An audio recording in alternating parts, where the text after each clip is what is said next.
Hello, Pisces. Welcome to Higher Source Tarot for a tarot and oracle card reading for all Pisces.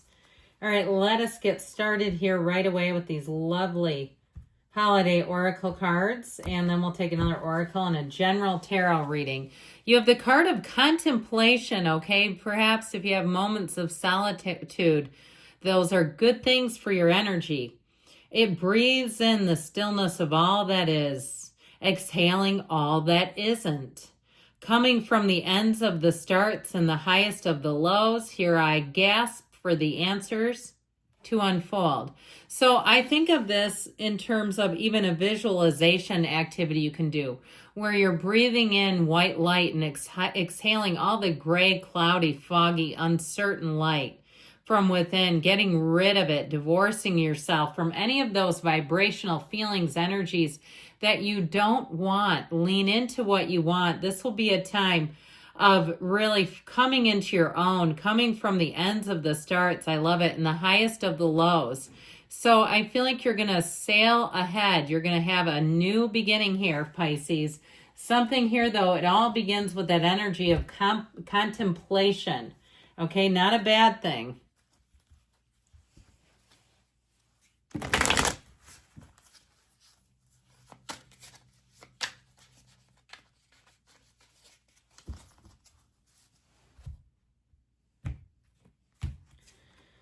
Karmic bonds. Now, I love this card. I love the picture, the cup of tea or coffee sitting there.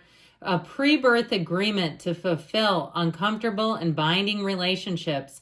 Identify them and break free. So those of you out there, and people leave comments quite a bit about feeling like they have a hex or a curse or some kind of karmic bond that's bringing them grief in this lifetime, you can do things to release yourself. You can see yourself where you want to be right now and be there. You can change your energy up, and your energy really dictates. So those karmic bonds may not be as powerful as sometimes we give them credit for. We just give them way too much power and control over our day-to-day lives.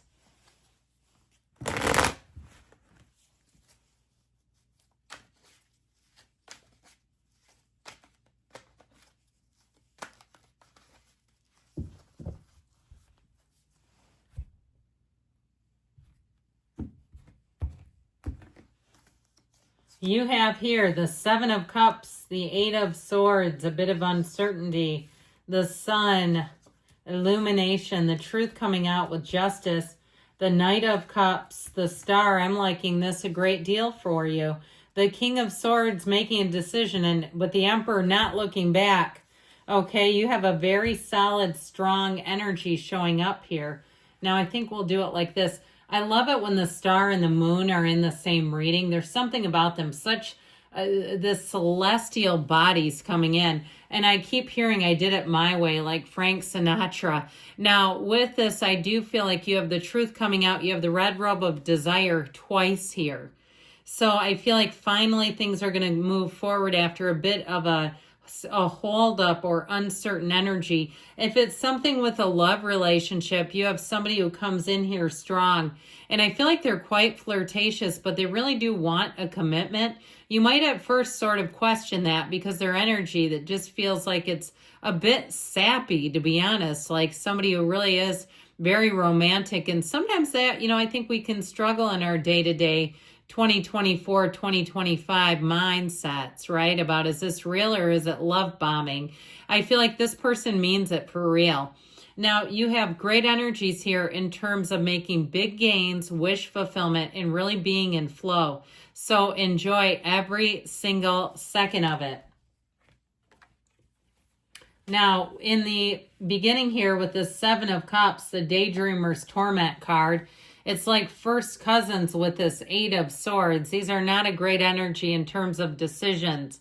It's being too caught up and too many people in the mix.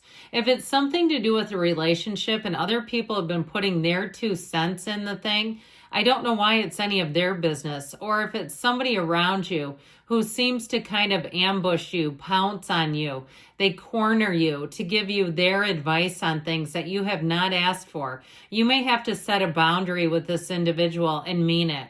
Okay, I mean, I'm a Gen Xer, and I feel like we were raised in the 70s and 80s to somewhat laugh things off. I've gotten a lot more serious with my boundaries as an adult. I just don't put up with much when it's something negative, that is. So I feel like with the Seven of Cups, it's lent to a lot of confusion. Like I said, too many different people's opinions, and especially if it's about your love life. I just don't see how they have any skin in the game of that if they're not in it with you. But ultimately, sevens are numbers of victory and success. So you do have options here. That Eight of Swords, though, there's an energy of guilt around you, making a decision that you feel, again, it feels like it's based on what other people want you to do, that sort of guilty energy, guilty conscience.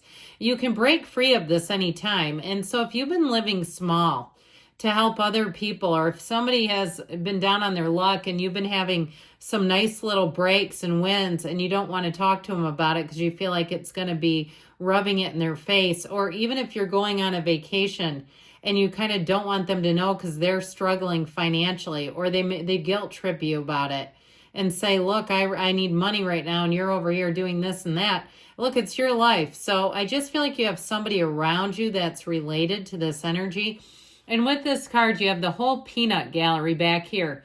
The two swords here are your two best friend, and this front sword is your very best friend of all, your higher self. So quiet all the chatter, the noise down, and you'll hear what to do. So the sun comes in to bring that illumination. So whatever's kind of dark and confusing, I feel like you're going to have a spotlight shined on it. And so with the energy of the sun, you do walk free of anything that seems like it's been holding you back. It is a time of enlightenment, peace, and real joy, big gains. It's truly one of the happiest cards in the deck, and says that whatever you want to create, you're doing it right here and right now. It's a card of such a victory. But like I said, I feel like there's someone around you that it makes it somewhat difficult because there's an envious energy around you. Now, if it's an ex that you've kind of kept in the mix, I feel like it's time to let go of them. Because with the sun energy, you have every reason to be proud of your accomplishments and the person that you have become. So if there's somebody that brings you down, I just wouldn't give them a lot of airtime. And so with the Justice card here, I mentioned this is one where you put your foot down. No means no. No is a complete sentence. And I don't know why I keep getting this 80s sort of, pushing people around vibe, but I do. And so with Justice, it is a card of making things right. And so you may find that your boundaries are the best thing for you to do, whether it's what the other person wants or not. And so the Justice card, though, is fairness. It's the truth coming out. And it is a card where you may look at your choices a little more carefully. You may scrutinize your own choices and decide, is this helping me or is this bringing me back into what I just left? And so Justice is also where the tables can be turned. You have a lot of cards that bring out the truth and honesty. So if you've also been holding up on leaving a situation like a job, I feel like you're going to get information that helps you finally break free of it, where you'll say, if they would have told me this 6 months ago, I would not still be here. I feel like there's been things that have been kept from you. Now you have Aries, Libra, Aquarius, Leo is here, water, and you do have a little bit of air, water and air here too. So this Knight of Cups will come in to bring the truth. He's on a quest. So I feel like this is exactly what you need to move towards your heart desires, your heart's desires. And with this, in terms of relationships, if you've had an ex who's been lingering, that karmic bond, it's time to break free of it. Because with this one, you have somebody who will make your heart go pitter-pat. It's a very romantic energy. And it's also, too, somebody you can talk to about anything. You can let your guard down. You'll feel immediately comfortable with this person. So if you have been keeping an ex around, they might be a bit shocked by the sudden turn of events where you suddenly don't really want any contact with them. Because if you have a new one there, it just isn't good to keep something hanging on that you need to explain, right? When we have to explain our behaviors, that's not generally a good sign. So this energy of the star, you are tapped into the limitless flow of the universe. It's a wonderful wish fulfillment. And it is a card, too, that reminds us to meditate, to communicate with source, to lean on your source for balance, lean on that spiritual team we talk about. And so you're going to find that you have an influence over other people where they invite you to things, and somebody around you may be getting left out, and that's part of the deal. So be careful in terms of if you are invited, if it's not something where it is a large group invitation, there may be people in your midst who just aren't getting the invite. But with the star, you're included. The numbers 7, 8 are important here. So I actually feel like you have new opportunities showing up all the way through Aquarius season. So all the way through into February, you're going to have, and if you're single, January, February will be, between now and February will be some of your best months for love, especially new love. So the King of Swords sets things straight. What's done is done, and it allows you to make that clean break. He uses logic. He's just not here to keep trying to people please. We're done with the please disease when this one shows up. And if you say it's about time, or people around you will say it's about time, enough is enough, you've invested enough in this, you're finally breaking free with this King of Swords. And the Emperor, the great architect of the universe, will also help with this. They're a bit harsh together, to be honest with you. And so you may have somebody who says, well, you don't have to be mean about it. Well, it's not being mean. It's just saying, look, they keep pushing your boundaries. And I feel like you're finally going to set the stage to say, this is where my boundary begins and ends. And so with the Emperor energy, you'll find that you get things done. You'll find that you're very disciplined in this energy, and you won't waffle. So you won't be prone to going back on your own word. All right, good things are coming. I love you, Pisces, and I'll be back again soon.